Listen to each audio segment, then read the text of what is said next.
अशोक खराच्या निकटवर्ती याचा अपघाती मृत्यू झालेला आहे। जितेंद्र शेळके यांचा रस्ते अपघातात मृत्यू झालाय। जितेंद्र शेळके यांची पत्नी आणि मुलगा सुद्धा या अपघातामध्ये गंभीर जखमी झाल्याची माहिती मिळते। छत्रपती संभाजीनगरहून ते शिर्डीकडे जात असतानाच त्यांची कार एका उभ्या असलेल्या कंटेनरला मागून धडकली। धोत्रे गावाजवळ हा अपघात झालेला आहे आणि या अपघातामध्ये त्यांचा जागीच मृत्यू झाल्याची माहिती मिळते। जितेंद्र शेळके खराच्या शिवनिका ट्रस्टचे काही काळ उपाध्यक्ष होते। शेळकेंच्या लॉन्समध्ये सुद्धा खराची भागीदारी असल्याची माहिती समोर आली आहे। योगेश खरे आमचे प्रतिनिधी आपल्या सोबत जोडले गेलेले आहेत। योगेश, अपघातामध्ये जितेंद्र शेळके यांचा मृत्यू झाल्याची माहिती मिळते। जितेंद्र शेळके हे खराच्या शिवनिका ट्रस्टचे काही काळ उपाध्यक्ष होते। काय सांगाल या संदर्भात? खरंय, दुर्दैवानं शिर्डीमध्ये आता हा अपघात, शिर्डी परिसरात हा अपघात घडलेला आहे आणि त्यामध्ये या संस्थांचे माजी विश्वस्त शेळके यांचा मृत्यू झाल्याचं समोर येत आहे। आपण जर बघितलं तर शिवनिका संस्थान म्हणजेच अशोक खरात यांचे हे सर्व जवळचे सहकारी होते। जितकेही ट्रस्टी आहेत हे खरं म्हणजे संशयाच्या भोवऱ्यामध्ये आहेत। यामध्ये काही मुंबईमध्ये असलेले जिल्हाधिकारी पदावर असलेली अधिकारी आहेत, तर काही अनेक महसूल अधिकाऱ्यांचे नातेवाईक आहेत, तर काही जण जी आहेत ती त्यांच्या जवळची, ज्यांच्या नावावर बेनामी मालमत्ता आहेत, ज्यांच्या नावावर काही बँक खाती आहेत आणि सगळा व्यवहार ते पाहतात, अशी लोकं आहेत। त्यामुळे यातला एक व्यक्ती जाणं सुद्धा संशयाच्या भोवऱ्यामध्ये येण्यासारख्या गोष्टी आहेत। हा अपघात आहे की घातपात आहे याबाबत सुद्धा आता पोलीस तपास करणार आहेत। मात्र एकूणच शिवनिका संस्थांचे ट्रस्टी या निमित्तानं पुन्हा एकदा या लक्ष झालेले आहेत। त्यामुळे शिवनिका संस्थांचे ट्रस्टी कोण कोण आहेत, पुन्हा त्यांना काही घातपात होऊ शकतात का, त्यांची सुरक्षा करणं आणि त्यांच्याबद्दलचं तपास करणं हे आता SIT साठी एक मोठं आव्हान असणार आहे। अगदी योगेश, आपण असं म्हटलेलं आहे की हा घातपात आहे का खरोखर अपघात आहे, या संदर्भात खरं तर शक्यता पडताळल्या जात आहेत आणि त्या दृष्टीनं सुद्धा तपास केला जातोय। याआधी जितेंद्र शेळके यांची काही चौकशी झाली होती का किंवा त्या संदर्भात काही माहिती मिळाली आहे का? खरं म्हणजे या संस्थांशी संबंधित ज्या चौकशी आहेत त्या पूर्णपणे झालेल्या नाहीत।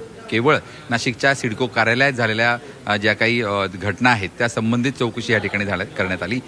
ज्या चौकशीमध्ये ज्यांची नावं आली त्यांची चर्चा या ठिकाणी झाली आहे, त्यांची चौकशी SIT ने केलेली आहे। मात्र ED प्रकरणामध्ये आता या सर्वांची चौकशी होणार आहे। ED ने या सर्वांना समन्स बजावण्याची तयारी सुरू केलेली आहे, कारण जे काही व्यवहार झालेले आहेत ते शिवनिका संस्थांच्या मार्ग करून संस्थांच्या ट्रस्टच्या बँक अकाउंटवरून पण काही व्यवहार या ठिकाणी झाल्याचं दिसत आहे आणि त्याच्या पर्सनल अकाउंटवर आणि संस्थांचे जे काही ट्रस्टी आहेत त्यांची सुद्धा काही अकाउंट ही आपल्याला समता पतसंस्थेमध्ये आढळून आली आहेत। त्यामुळे प्रकरण आता गंभीर होत असल्यानं ट्रस्टी सुद्धा संशयाच्या भोवऱ्यात आहे।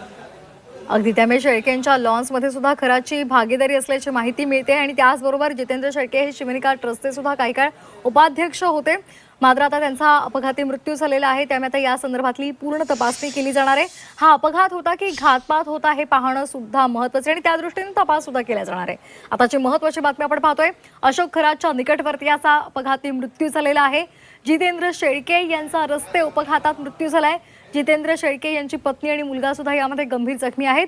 मुलावर सध्या रुग्णालयात उपचार सुरू असल्याची माहिती मिळते। तर आपण हा फोटो सुद्धा पाहतोय, कशा पद्धतीनं उभ्या असलेल्या कंटेनरला त्यांच्या कारनं धडक दिली। ही धडक इतकी जोरदार होती की कारचा पुढचा भाग त्याचा पूर्णपणे चक्काचूर झालेला आहे आणि त्यामुळे जितेंद्र शेळके यांचा त्याच ठिकाणी जागीच मृत्यू झालेला आहे।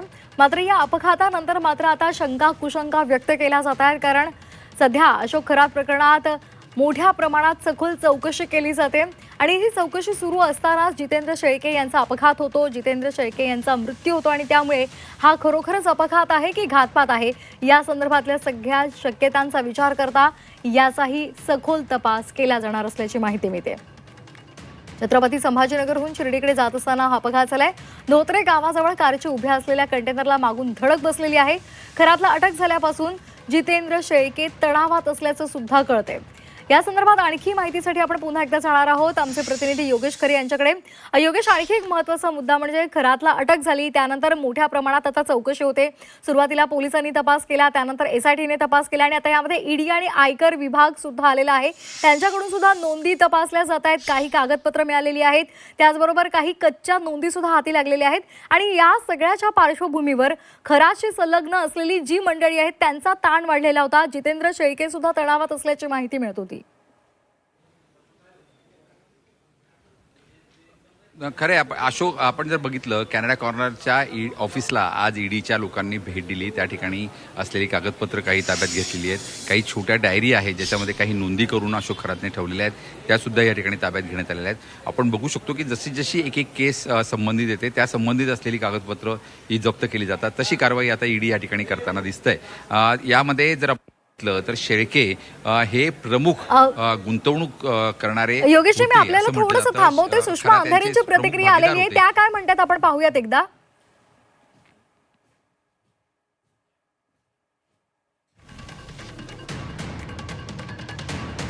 प्रकरणातील एक महत्त्वाची कडी शिवनिका ट्रस्टचे वन ऑफ दी संचालक शेळके यांचा अपघाती मृत्यू झाल्याची बातमी ही अत्यंत धक्कादायक आहे. मला ही गोष्ट खरं तर अविश्वसनीय वाटते. मात्र गेल्या अनेक दिवसांपासून ज्या अनेक नेत्यांनी ही शक्यता आणि ही भीती वर्तवली होती की खराच्या जीवाला धोका असू शकतो, ती आजची जी घटना घडली त्याने या शक्यतेला अधिक जास्त ठळक पद्धतीने अधोरेखित केलं जात आहे.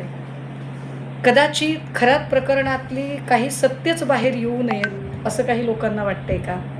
आणि असं असेल आणि तरीही SIT अजूनही तपासाची गती वाढवत नसेल आणि या लोकांच्या चौकशा होत नसतील तर अजून जास्त संशयाचं धुकं वाढत चाललंय.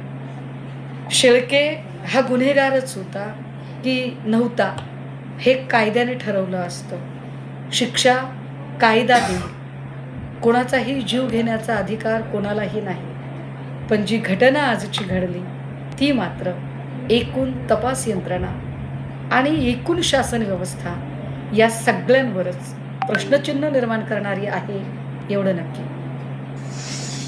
योगेश, आपण सुषमा अंधारेंनी जी प्रतिक्रिया दिलेली आहे ती पाहिलेली आहे. या संपूर्ण प्रकरणातलं कुठलंही सत्य बाहेर येऊ नये अशी काहींची इच्छा आहे आणि त्यातूनच ह्या काही घटना घडतायत का अशी शंका त्यांनी काहीशी बोलून दाखवलेली आहे.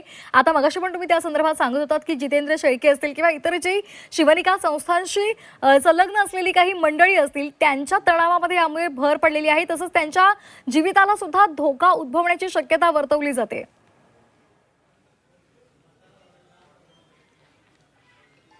खरं आहे, जितेंद्र शेळके हे खराचे प्रमुख भागीदार होते. नगर शिर्डी भागामध्ये जितक्या काही गुंतवणूक होत्या किंवा जे काही व्यवसाय होते त्यामध्ये ते प्रमुख भागीदार होते. आणि जी काही इन्क्वायरी सुरू झाली होती, ईडीची इन्क्वायरी सुरू झाल्यानंतर ते अधिकच गंभीर झाले होते, अस्वस्थ झाले होते आणि त्यातून सुद्धा हा त्यांचा अपघात झालेला असू शकतो. खरं म्हणजे जर आपण बघितलं कंटेनरच्या मागून त्यांच्या कारने धडक दिली आहे, त्यामुळे नेमकं ती त्यांची चूक होती की दुसरी काही चूक होती हे बघणं आवश्यक आहे. मात्र त्यासोबत आपण बघितलं तर संस्थांमधले जे काही सगळे विश्वस्त आहेत ते विश्वस्तच आता रडारवर आहेत. ते विश्वस्त सगळे अस्वस्थ यासाठीच आहेत की उद्या त्यांच्या मागे सगळ्या चौकशीचा ससेमिरा लागू शकतो. अद्यापपर्यंत त्यांची अटक झालेली नाही. अद्यापपर्यंत खरात व्यतिरिक्त, खरातच्या कुटुंबाव्यतिरिक्त कोणाचीही गंभीरतेने चौकशी झालेली नाही. पण आता ती ईडी करू शकते, कारण की त्याच्यासोबत झालेले सगळे व्यवहार हे त्यांच्यासोबत आहेत, शेळकेंसोबत होते. आणि आपण जर बघितलं तर संस्थांच्या आधीचा विश्वस्त जे होते, ज्यांनी राजीनामा देऊन नवीन विश्वस्त पदावर नेमणूक केली होती, ते मागचे विश्वस्त, माजी विश्वस्त सुद्धा अडचणीत आलेले आहेत. काही माजी विश्वस्तांमध्ये काही